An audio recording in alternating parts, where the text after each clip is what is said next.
On est avec François Garceau ce matin pour le volet technique de la chronique d'Éry. Ça va bien? Ça va très bien. De quoi on va parler aujourd'hui? Alors, ce matin, on va parler de lorsqu'on emménage dans son nouveau logement ou lorsqu'on veut se procurer les services auprès de nous et qu'on n'a aucun service présentement. OK. Fait qu'on va vraiment parler de comment est-ce qu'on procède. Fait que finalement, l'appartement, la maison est vide.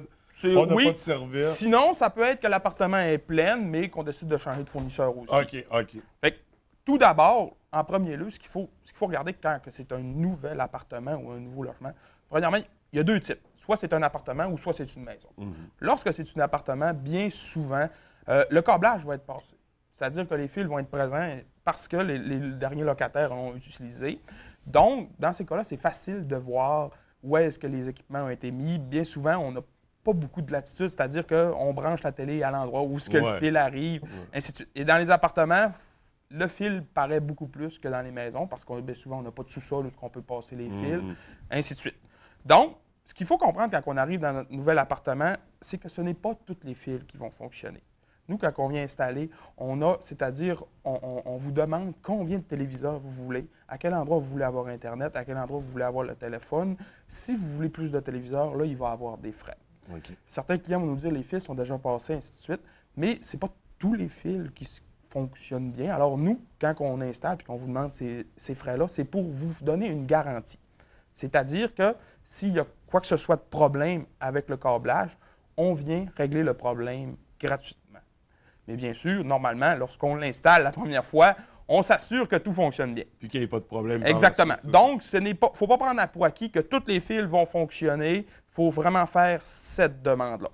De plus, il ne faut pas être sauvage. Dans le sens où, quand on est dans un bloc appartement, on ne coupe pas les fils qu'on trouve qui ne servent à rien parce que certains fils ont été passés à des endroits qui sont compliqués. Et si on est pour déménager un an après, on peut donner beaucoup de misère aux prochains locataires. Donc, pour un peu de courtoisie, certains fils, gardez-les, essayez de les cacher en arrière des meubles, mais on les garde. Deuxièmement, on repère aussi l'endroit où le téléphone est installé. Quand c'est une maison, on essaie d'installer le téléphone, je vous dirais, au sous-sol ou l'entrée électrique ou la boîte de disjoncteur.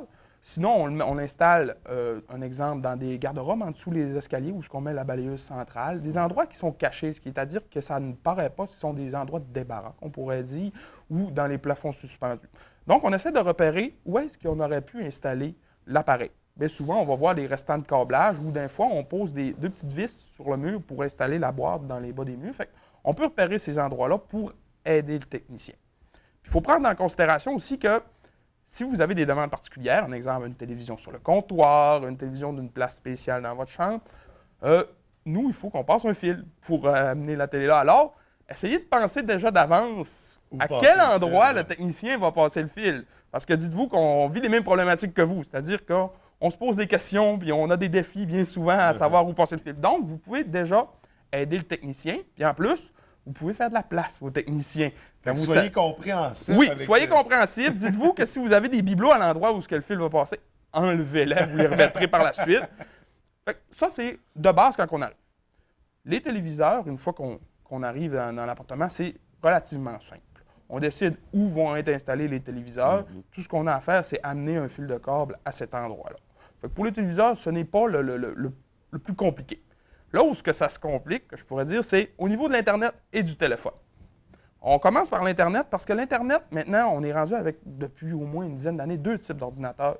On a vraiment les portables qui fonctionnent avec le sans-fil, sans aucun fil branché directement. Et on a les tours qui, elles, doivent être branchées avec le fil. Donc, il faut déterminer quel type de client on est. Est-ce qu'on est un client qui utilise seulement les sans-fil? Est-ce qu'on est un client qui utilise seulement les tours ou est-ce qu'on est un client qui est un peu l'hybride des deux, qui utilise des tours et le sans-fil? Le plus facile que je pourrais vous dire, c'est le sans-fil. Quand on est un client qui utilise seulement le sans-fil, bien souvent, ce qu'on fait, c'est qu'on met une place pour le modem et le routeur sans-fil directement au panneau électrique. C'est facile d'accès. S'il y a des problèmes, si on a à aller justement enlever l'appareil, et ainsi de suite, on est capable de le trouver facilement, puis on s'assure qu'on a un bon signal. Lorsqu'on a une tour, c'est un petit peu plus compliqué. Parce que là, il faut rendre un fil jusqu'à l'ordinateur et à partir de là, on branche le modem directement sur l'ordinateur. Quand les clients ont plusieurs ordinateurs, ça peut devenir compliqué parce qu'ils peuvent avoir des ordinateurs qui vont à différentes chambres, Ouais. mais on ne peut pas avoir plusieurs modèles. Sinon, on se paye plusieurs abonnements, puis là, à un moment donné, ça commence à coûter cher. Donc, la solution, c'est le réseau hybride. Le réseau hybride, c'est-à-dire qu'on détermine quel est l'ordinateur qu'on utilise le plus souvent, la tour, et on amène le modem à cet endroit-là. Par la suite, ce qu'on fait, c'est qu'on met un routeur sans fil. Ouais. À partir du routeur, on branche l'ordinateur à la tour directement, donc avec un fil. Puis, tous les ordinateurs qui sont sans fil vont pouvoir fonctionner avec le routeur sans fil. Mais là, l'autre problématique, c'est que si on a d'autres tours, alors on a deux choix. Soit on passe un fil réseau, qu'on appelle directement du routeur jusqu'à l'ordinateur, ou on s'achète des récepteurs sans fil.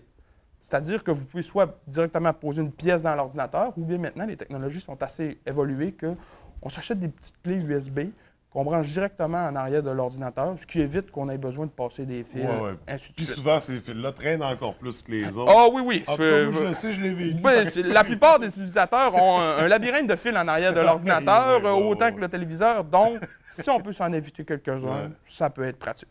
Fait que pour l'Internet, il faut vraiment trouver l'ordinateur qu'on préfère, qu'on voudrait avoir le meilleur signal, parce qu'on ne se faut pas d'illusions.